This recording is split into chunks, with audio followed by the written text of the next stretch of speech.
Hello, everyone, and welcome to another episode of The Powerful Man Show. I am your host, Doug Holt, with my co-host, Tim, The Powerful Man Matthews. What's going on, brother? Yeah, doing great. Doing very well indeed. Yeah, it's been a nice day. Do you know what? Yesterday was such an effortless day. It was amazing. And I was dissecting a little bit more today why that was. And what I noticed was yesterday morning, I gave myself a little bit more time in my morning routine, which you're probably going to scoff at because just for you guys that don't know, Doug really doesn't understand how much time I can spend in the morning doing what I do. But to give you a quick rundown. What's that? It's fixing up your hair. It's got to be. I've got to keep up with you, don't I? Well, I'm not a silver fox yet, but one day I will be. So anyway, I'll usually wake up about 6:30, hit the gym, and then go down to the spa, steam room, sauna, spa, and do Wim Hof stuff and meditate and breathe and all sorts of cool stuff. And I'll then get cracking with Powerful Man stuff by about 11:30 in the morning, midday. So I just love it. And yesterday, I gave myself a little bit more space after I did my Wim Hof breathing, which I love, by the way. It's that and the cold therapy after the sauna and the steam room. I am on fire after that. It's an ice shower as well, right by the side. It's awesome. So yeah, yesterday I gave myself a little bit more time to just be and think, and I gave myself a topic to think about, and it felt great. I left the gym not only feeling fired up, and also feeling like I'd emptied myself out. Because I had this real great piece of clarity around our marketing strategy. It just, when you have those moments and you just like a weight's lifted, you just see a problem completely differently. Oh, yeah. It was like one of those. So it was only half an hour longer I gave myself to just sit by the side and be and reflect, and made a world of difference. So did it again today. And yeah, it's been a great day. Right on, man. I love hearing that. That's awesome. Yeah, I've loved it. I know we spoke about that book, The Road Less Stupid, I think, wasn't it? Yep. It's all about thinking time, but Keith Cunningham. I've actually not read. Yeah, Keith Cunningham. I've not read that yet. But I do like. I know you do thinking time, don't you? Yep. And do you think about questions that he poses in there, or do you come up with your own stuff? Both. I'll do both. Keith's book is really interesting. So I started Thinking Time before his book came out, but I got it from Keith, doing the way that I do it now. And I do a modified version, so I don't follow Keith's program as much. I saw Keith speak long time ago, and that's one of the things he talked about. He tells a story about how the person he looks up to, Keith Cunningham's a business coach, so to speak, and about the person he looked up to, and he was in a meeting, and the guy was scheduling something with him and says, "Oh, I can meet you after this time," because in his book, he had thinking time booked, and it was not something he could ever move. And he talked about that being the number one thing for business that he's found for business success. Better than accounting, advisors, it was thinking time. And so, yeah, I do it similar, Tim, and I come up with my own questions. But I'll call it enhanced thinking time, where I've added biohacking and other things that we do within the Powerful Man to that time to yield better results for myself. And just in case anyone watching or listening, Keith Cunningham, if I'm right, Doug, he was the Rich Dad in Rich Dad Poor Dad, wasn't he? Yeah. So Robert Kiyosaki was a student of his. And so when Robert wrote those books, it's a parable, right? Keith is Robert's rich dad. And Keith just never thought about writing a book. Of course, millions of copies and tens of millions of dollars later, Keith wishes he would have wrote that book now. Well, he wrote another one. Yep. Yeah, he wrote a few, in fact, but The Road Less Stupid. So yeah, like I said, great day so far. So anyway, enough of our rambling. Maybe we'll do more on Thinking Time another episode. My day was good too, by the way. Thanks. Yeah, no one cares. So I was speaking with one of the guys, again, one of the business owners that joined the program, and he said something to me that, someone said something and I just really wanted to I just really want to go. I really wanted to go on the attack, if I'm honest, which isn't very nice. But not in a nasty way, but just I completely disagreed with what he said. And, you know, I introduced him to another way of looking at things. But anyway, what he said, Doug, and I'm curious to get your thoughts on this, is he said, yeah, well, you know, I want to be with my wife, but it's just the way it is. You know, you can never win an argument with your wife, can you? And I was like, interesting, right? Because, you know, it's even thinking like that in the first place is a very dangerous place to be. So anyway, I know that you and Aaron have both been on a fantastic journey the past several years. And I imagine, I'm putting words in your mouth here, I imagine this might have been how you felt many years ago. Many years ago. I could be wrong. You're shaking your head. No, so, you know, that never came across with me, because when you think about it, when there's a winner, there's a loser. And when you're with your partner, right, then if that's your thought process, you're going to become the loser. And that's not manly at all for anybody. And who wants to be consciously or subconsciously a loser? Now, the way that was for me early on in my relationship, it's been all my relationships, is, you know, I'm just going to win. You know, the arguments escalate, right? Someone says something to you, like Amelia might say to you, or somebody listening to this, your partner might say, something like, oh, you're always coming home late. You know, and when you come home late, then I just never know what I should be doing. And then what happens? Then the guy escalates. Well, I'm working so hard to provide for this family, and why do you always give me crap when I come home? You know, it's just stressful. And then she might say something else, or she's crying, or she's walking away, and the guy walks away, and both people are mad, right? That's adversarial communication. It's two people got triggered, and they come through. And you know, you're right. Erin and I, my wife, and I have been on a wonderful journey in the last 6-7 years of doing deep work on relationships, and communication's been a great one. And I'll tell you guys, if any of you guys are like, hey, you know, relationship communication is okay with me.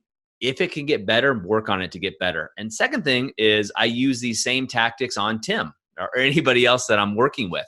This is just communication, right? At the end of the day, you want to get communications about, you know, listening, but persuasive communication is about getting your idea across and landing on that other person. And this guy, my guest, Tim, he's trying to go one way and bullet through his wife rather than landing the communication and message on her. And with that thought process, well, you can't win an argument. Really what he's just saying is, I give up. I give up. She's in control. Let's give her the pants. Or he's being like a teenager, which he's basically saying, screw you. You know, I'll agree with you while the argument is going on, but screw you. I'm going to do what I'm going to do anyway. That's just a kid. That's a reaction of a child. And I've been there, so I get it. I'm not just calling him out, but I'm calling him out so hopefully he understands that. So there's a lot of things that you can do here, Tim, to not only get what you want in the communication you're having, but also get more intimate, like more intimacy and connection between your partner, your wife in this case. And again, this works in business as well. It's a great communication skill in business to do. And there's several ways that you can do this, and we're not going to have time to go through all of them.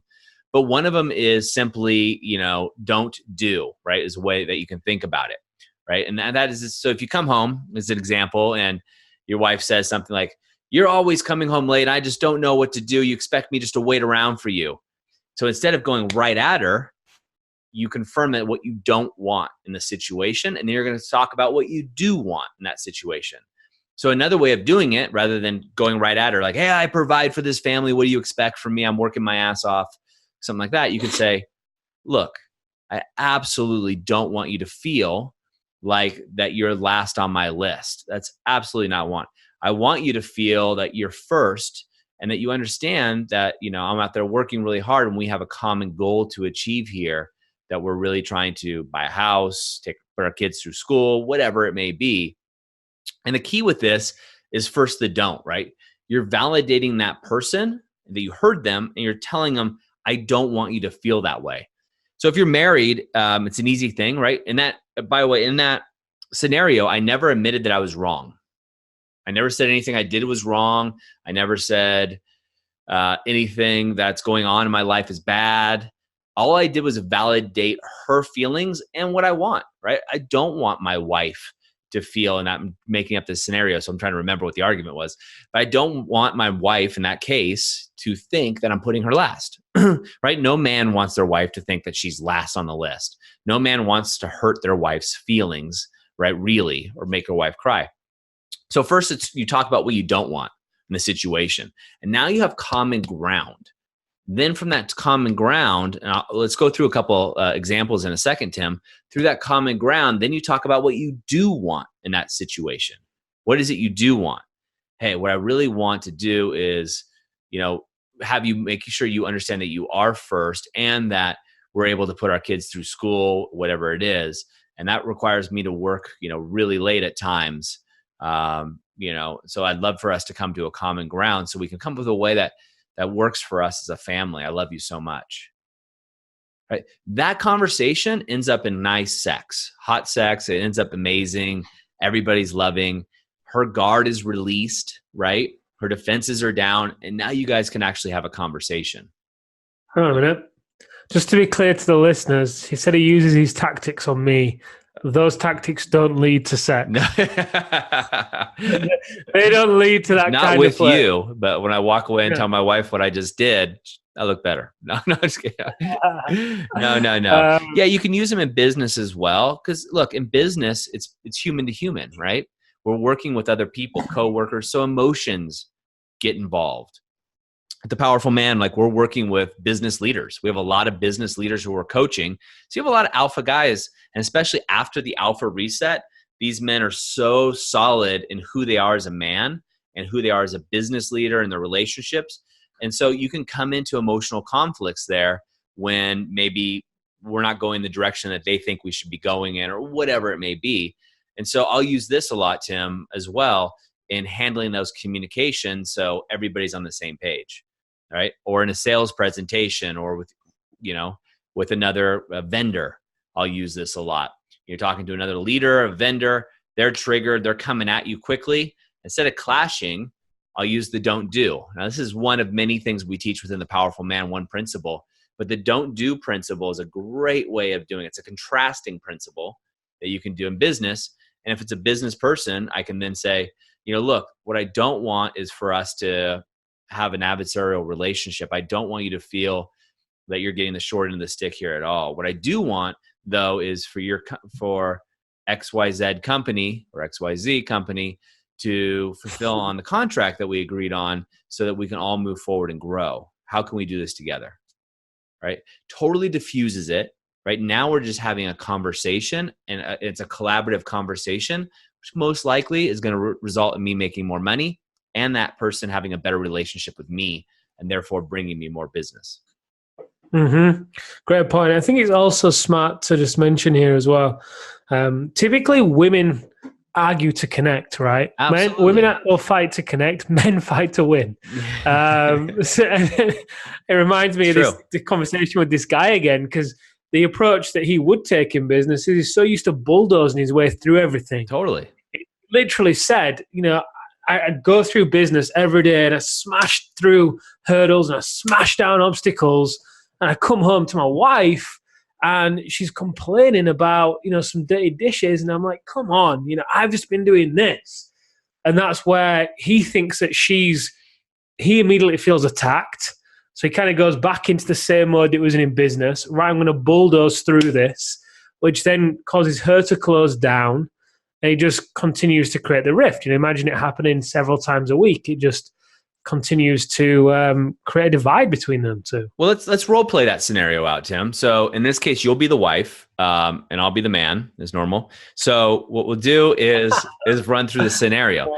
So I just get home after bulldozing or crushing work, and you say what? How's work? That's not how the fight starts. Well, I'm going to cut you down. Okay. Work was amazing. I crushed it. So we had this company over the. Yeah. Okay. I'm done. I'm bored now. Yeah, exactly. So let's go through the scenario of the argument. How's that sound? So I come home. Yeah. How does the argument play out? By the way, I was playing the role of the woman then. I'm done. I'm bored now. I get it. Not to offend any female listeners. I'm just joking. Go Go on. So what are you saying about the role play? Say it again. Completely wasn't following you there. This is listening 101. We'll do a whole podcast on listening after this. Yeah. So let's role play so the guys can get how this can work in real life situations. Maybe you can be Amelia, right? Or whatever you want to do. But let's start an argument together where the woman attacks first and then the guy, what could possibly work here, right? And we can use this guy's example that you were talking about, right? You said the dishes and he crushes at work. Mm-hmm. So I'm him. You're his spouse in this case. Mm-hmm. You're masculine enough to be able to play that role securely. And then, so I come in the door. What does she say? She says, "You're home late." Yeah. I thought you were going to be home at 5 o'clock. I plan on having dinner ready and, it's 6 o'clock and you're home late. So then, okay. So, hey babe, look, what I don't want you to do is feel like you're left out at all. And I don't want you to feel like you're always waiting for me. That's not what I want here. What I really love to do is be able to be in a position where sometimes I do have to work late, that we can come home and be together. And I want to figure out a way to work this, the way that we can do that works for both of us. Because I thought we were understanding that I was going to be working late today. Okay. It's pretty hard to stay mad in that position, isn't it? It's really hard as the wife to be mad, right? Because I validated you. And that's the key there. So I validated the woman in this situation, the scenario, the partner. And so she can't get mad because basically what I said is you're important to me, right? I'm sorry that you feel that way. I'm not sorry for what I did. I'm not sorry I came home late. I'm just sorry for the way you feel. I'm sorry you feel that way because I am. I care about it. There's a caveat though, right? Because, it's not like you can just use this line once and, then use it again and again and again and again. You've got to actually, it's going to create an opening. So you don't have to be in an argument where someone wins and loses. But then you're going to have to act, right, based on what comes out of the conversation. Well, if you're listening, one of the last things I said is, how can we do this? How can we make this work? So now I brought us into collaboration. So if your wife is not going to listen to you guys, you're going to probably have to say this multiple times. my role-playing wife. If you've made lots of broken promises, right? And she's just it's going to take doesn't time. Trust you. Yeah. Yeah. If you've been making broken promises for 7 years, guys, it may take 7 years to build that bridge. It's not going to take that long, but you need evidence, consistent evidence that you can do this and that you can interact this way.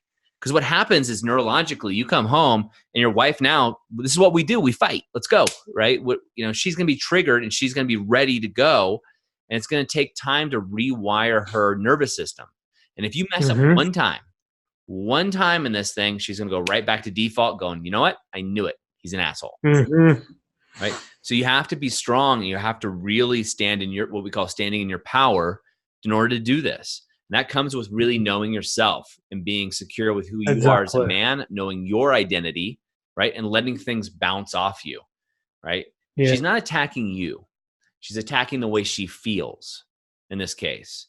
Then you can just validate it. You can almost step aside like you're looking at it from a third person perspective and look at these two people talking and go, what is she looking for here? What's the outcome she wants?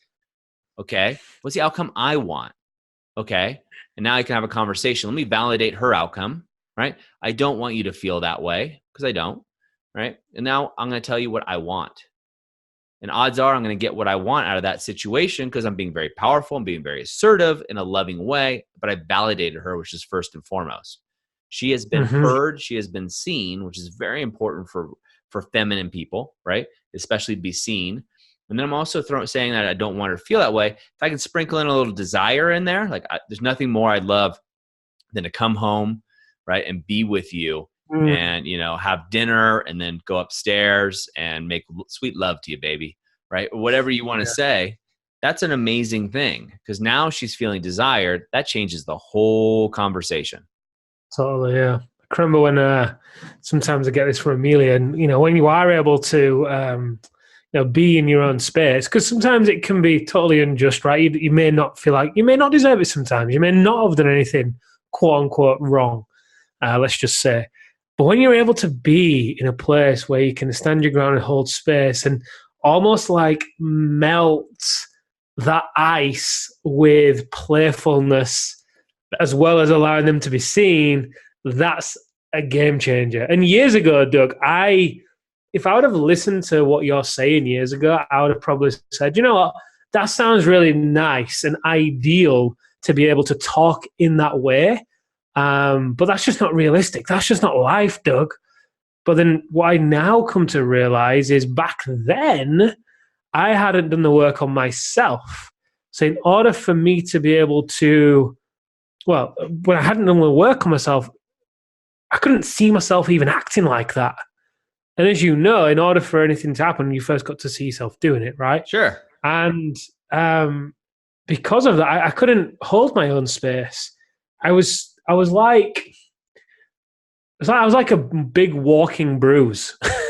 Whenever someone pressed me, I'd be like, oh. In relationships, mostly anyway, I'd be so reactive. Well, that's where most people are triggered, right? Is relationships. You don't get triggered as much around other areas of your life. But yeah, the key has been over the past few years doing the work on myself. Because when you layer it with simple strategies like this, it's like being given a cheat code to something. Or it's like you're a black belt and you get given an extra stripe on the black belt and you become like a Jedi Master or something.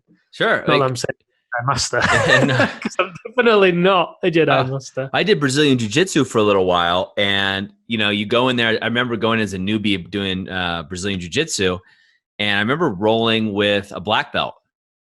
And I was twice this guy's size, Tim.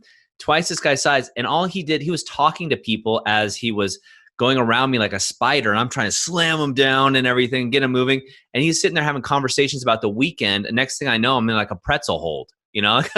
This guy's got me wrapped around myself, and I don't know how he even got there. And it was effortless for him.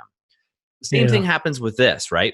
This guy had a strategy and he had worked on it and had the skills, and I didn't have them yet, right, at that time. So I still don't have them.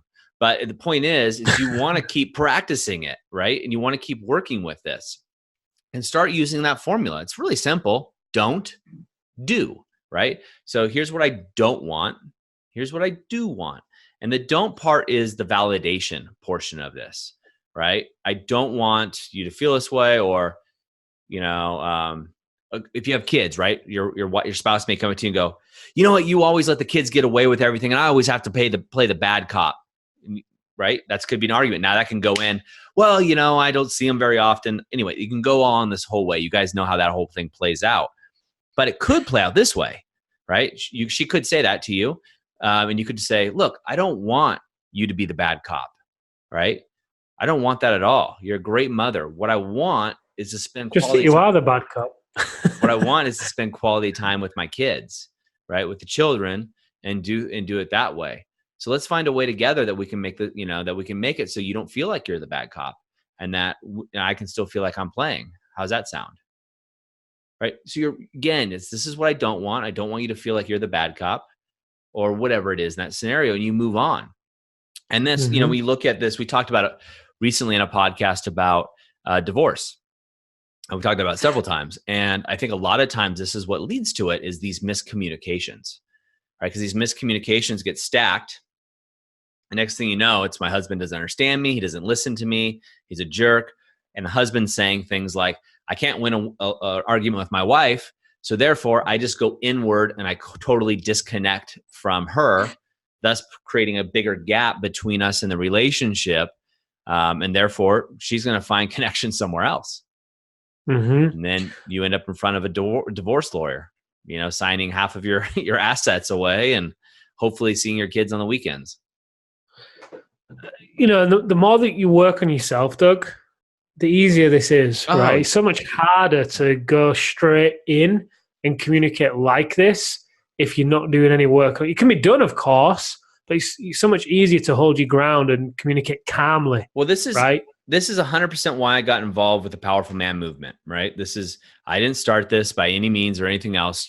I came, you and I connected. I went to the Alpha Reset when we had it, and to check it out, to see what it was from a coaching standpoint as a coach. And I was blown away at the results the men got. And I was like, I want to be involved in this, because these guys were now in a state of complete reset, right? They were able to reclaim who they were as men. And that gives you the foundation for everything else going forward. If you don't have that foundation, you're going to crumble, right? You're going to come home You're going to try this a couple times, go, wow, this really works. That thing Doug told me, it's awesome. It's working. And then day 2 or 3, you're going to come home and your wife's going to say something else, right? She's going to test you and you're going to snap and go back at her because you're not secure with yourself. You don't know who that powerful man is that's inside of you. And that's why I got involved in the Powerful Man movement, because I want all guys to have that opportunity to do so, because it's like an accelerator. It's like someone coming into your business, right, and investing $10 million and then also giving you complete access to Charlie Munger, Warren Buffett, Richard Branson, and everybody else's advisors to help you scale it, right? It's like, holy cow, this is an accelerant that allows me to ramp up my business. This ramps up your life.